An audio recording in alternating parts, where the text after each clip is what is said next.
So my name is Kevin Green. Today I'm going to be showing you a little tips about wheelchair basketball. And the first tip I'm going to show you is how to control your chair. So we call this the bounce stop, right? So the basic rule of basketball, you have basically one dribble and then you get two pushes, all right? So you can push your chair twice and you have to dribble the ball once. All right, so in order to control your chair, most people get out of control, sometimes picking the ball back up. But after you do your two pushes and your bounce, we typically call this the bounce stop. So if you're at a dead stop and you catch the ball and you do your two pushes, you want to bounce the ball and you want to stop to gather the ball, all right? And the reason why you do this is to have some control, some stability, and you won't get a charge.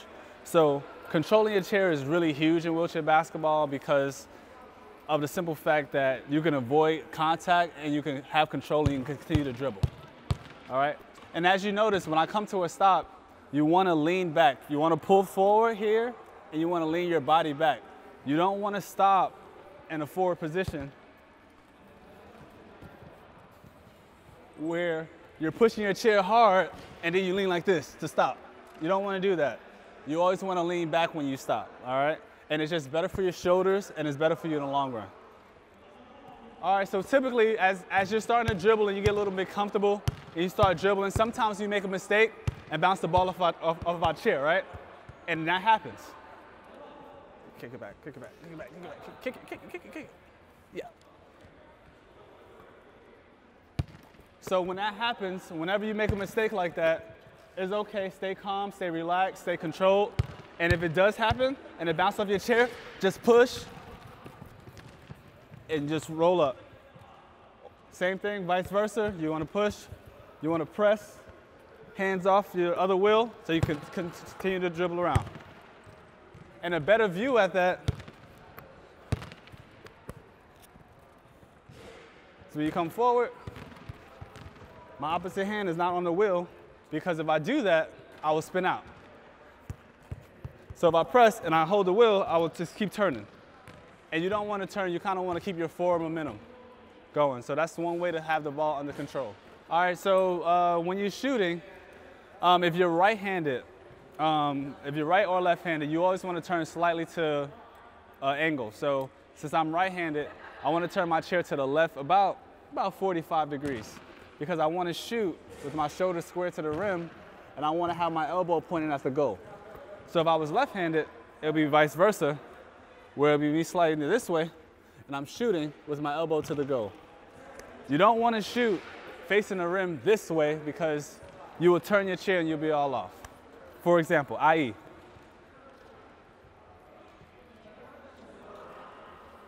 This is a way not to do it because if you're shooting and I'm pushing, it's really no control.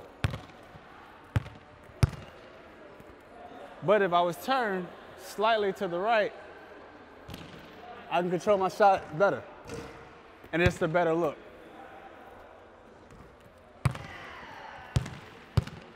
All right, so that's how you would like to shoot. The same thing with your free throws, right? You don't want your caster to be on the red line. You can pass it. Actually, you can have your back wheel behind the red. Your back wheel just can't exceed the red line on your release. So you can have your casters in front of the free throw line. So when you're shooting free throws, you can have that wheel in front. So if you're turning slightly to the right, you can be in the right shooting free throws here. Oh, that's not lined up. And it's the same thing. You want your elbow facing the rim, you want to be square to the basket, and you want your arm up and be high as possible so you can see. So some people, like Coach Hannah's going to explain to you later on in this video, is they have different mobility issues, right? So since I have my hips, I don't need to roll to the rim. But lower mobility folks may have to roll to the goal and shoot their free throws. Those are the simple tips that I can show any beginner, how to control the chair, how you bounce stop, how you pick up the ball, and how to face in that direction when you shoot the basketball.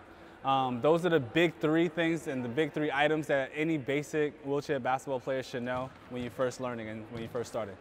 And that's all I have.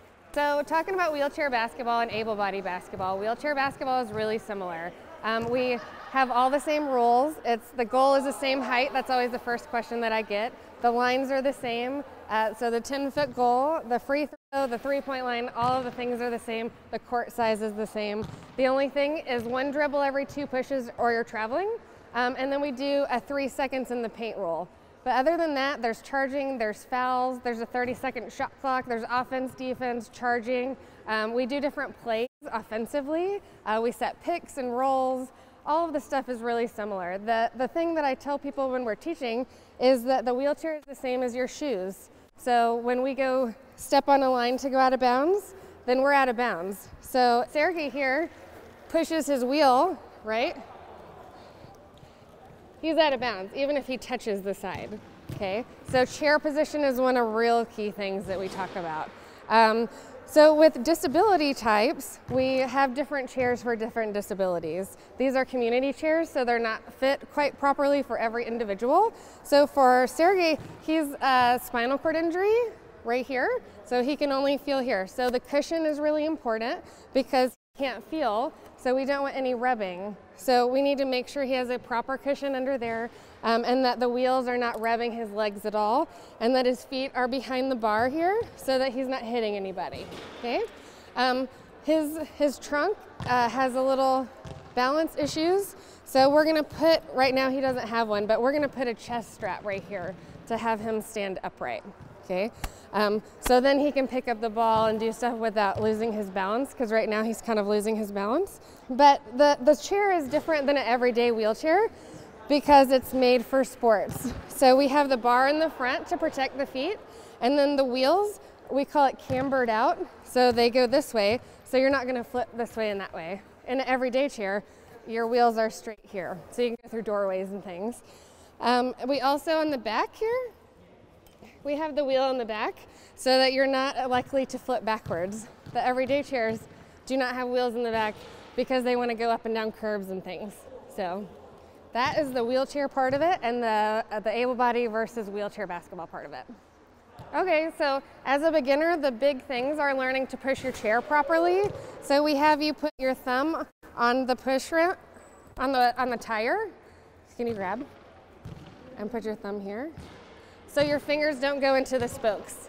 And then also some people come at the beginning and they do little baby pushes. They're not going anywhere. For you, you go full pushes all the way around. You wanna push? Yeah. So you put your thumbs on the tire here. Yeah. Yeah. There you go. And everybody pushes differently. If you're not comfortable putting your thumb on the tire, it's totally fine. It's totally up to the individual. So if he likes to push with it on the push rim, that's totally fine too. So it's up to the person.